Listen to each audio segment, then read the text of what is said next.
Okay, Assalamualaikum warahmatullahi wabarakatuh. Okay, untuk modul uh, semester 4 ni, okay, kita belajar dulu yang tajuk yang pertama, iaitu bab penakulan matematik. Okay, so di bawah bab penakulan matematik ada beberapa perkara 6.1 sampai 6.6 tu. Okay, mengenai pasti dan membina penyataan, menggunakan konsep kuantiti, semua dan sebilangan, melaksanakan operasi yang melibatkan perkataan bukan atau tidak dan atau pada penyataan, mengaplikasi konsep implikasi, mengaplikasi konsep hujah, mengaplikasi dan menggunakan konsep redaksi atau aruhan dan indaksi untuk menyelesaikan masalah. Okey, so terus ke muka surat yang kedua. Okey, so kena pasti dan bina penyataan. Okey, so kat sini apa definisi penyataan? Okey, tengok definisi ialah sejenis ayat yang bawa maksud sama ada benar atau palsu tapi bukan kedua-duanya. Fahamkan definisi tersebut. Contoh satu. Okey, tentukan sama ada setiap ayat berikut ialah pernyataan atau tidak.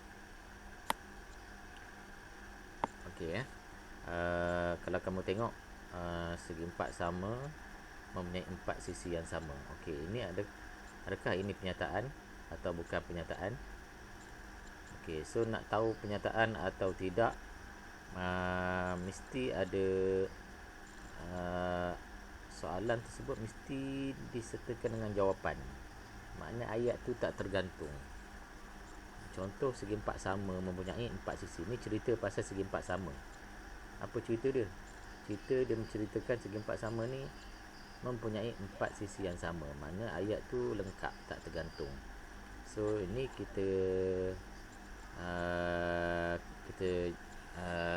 dia adalah sebagai pernyataan.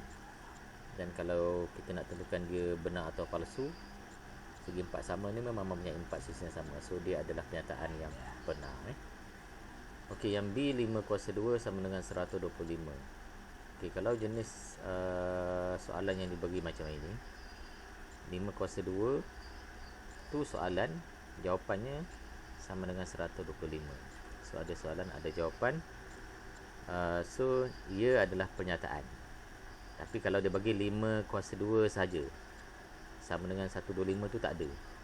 So makna tergantung lah. Makna bila tergantung, so ia bukan pernyataan. Okey, walaupun 5 kuasa 2 sama dengan 125 ni, 125 tu bukan jawapan dia. Kalau jawapan 5 kuasa 2 ialah 25. Tapi dia masih lagi pernyataan, tapi pernyataan yang palsu. Okey, yang C 5 ialah nombor genap. Okey, so ni pun ayat yang lengkap. So ia adalah pernyataan. Okey, yang D M tambah 4M kuasa 2. Okey, yang ni kalau ada pemboleh ubah, automatik dia bukan pernyataan. Okey, pemboleh ubah tu M tu lah. Kalau ada M kuasa 2, automatik bukan pernyataan. Okey, contoh 3 jenis ayat yang bukan pernyataan. Okey, ayat tanya, seperti siapa nama kamu. Ayat seru, wah cantiknya baju kamu. Ayat arahan, contohnya jawab 4 soalan saja. Okey, ni 3 contoh ayat bukan pernyataan. Okey, nanti boleh cuba jawab, praktiskan diri satu.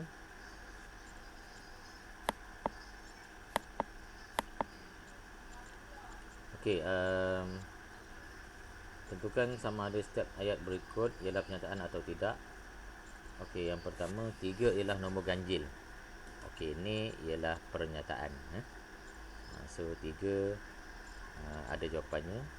Dia menceritakan 3 ialah nombor ganjil. So ada soalan, ada jawapan. So ia adalah pernyataan. Okey, X tambah 1 lebih besar daripada 10. Okey, ada pemboleh ubah X, automatik bukan pernyataan. Yang ketiga, siapa yang belum menghantar buku latihan lagi? Okey, ini ayat tanya, bukan pernyataan. Okey, 6 ialah nombor gandaan 2. pernyataan. Bangun. Okey. Ada tanda seruan, ayat arahan, bukan pernyataan. Sila kemaskan meja kamu sebelum keluar ke bengkel. Pun ni ayat arahan, bukan pernyataan. Okey, tengok seterusnya. Menentukan sama ada pernyataan yang diberi benar atau palsu. Okey, contoh 2, tentukan sama ada pernyataan berikut benar atau palsu. Okey, so A, B, C ni semua pernyataan lah.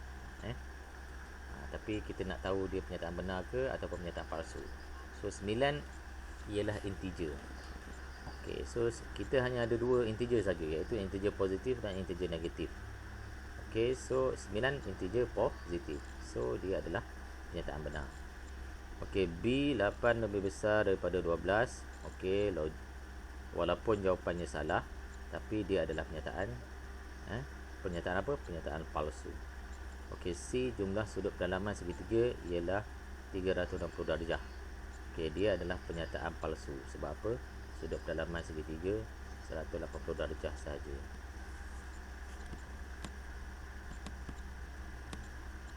Okey, praktiskan diri 2. Cuba selesaikan.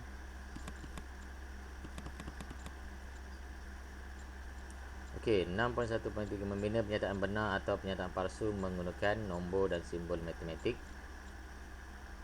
Contoh 3, bina satu pernyataan benar atau dan satu pernyataan palsu dengan menggunakan nombor dan simbol matematik yang diberi. Okey, so A dia bagi 9 tambah 4, 3 kurang daripada. Okey, kamu kena susun balik simbol dan nombor yang diberi ini menjadi pernyataan benar, dan satu lagi bentukkan pernyataan palsu. So untuk bentukkan jadi pernyataan benar, kita susun atur seperti berikut. 4 tambah 3 kurang daripada 9. 4 tambah 3 7. 7 kurang daripada 9. Logik lah. Pernyataan benar. Kalau nak pernyataan palsu, kamulah susun, jadikan dia salah lah. Contohnya 9 kurang daripada 3 tambah 4. Okey, yang B. Okey, bracket bunga tu adalah kurungan set. Mana kita baca dia set 235. Simbol macam C tu subset, maksudnya sebahagian unsur. Dan bracket 23 tu set 23.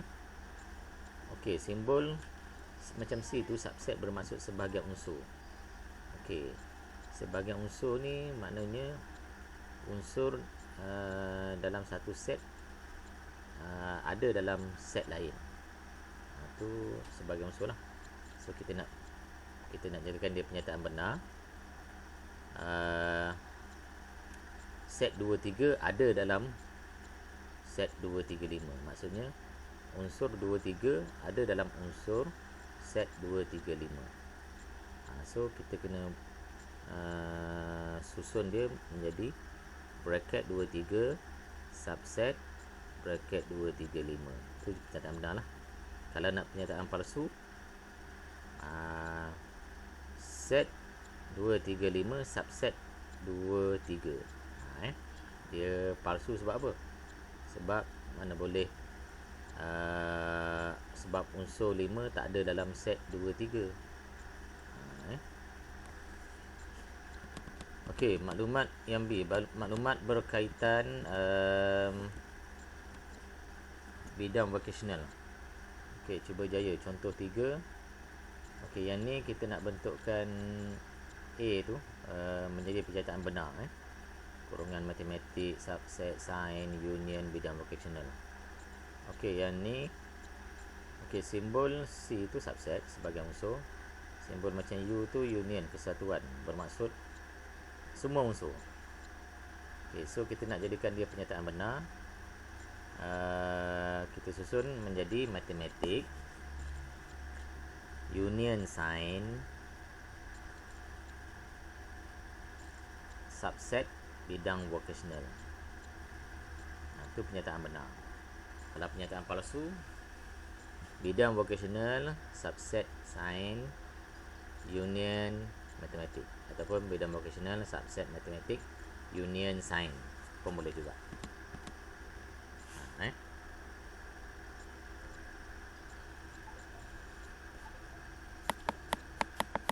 Okey, yang B, pekerja mahir darab 10%, pelajar vokasional sama dengan.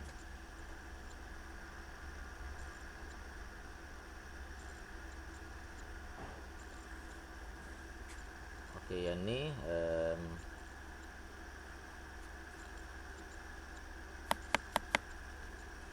kita boleh kata pernyataan benar 10% darab pelajar vokasional sama dengan pekerja mahir.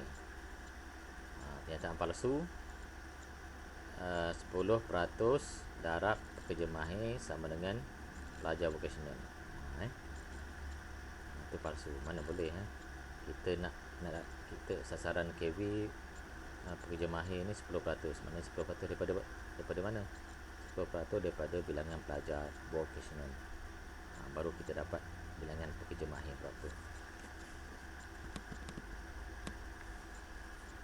Okey, boleh cuba praktiskan diri 3.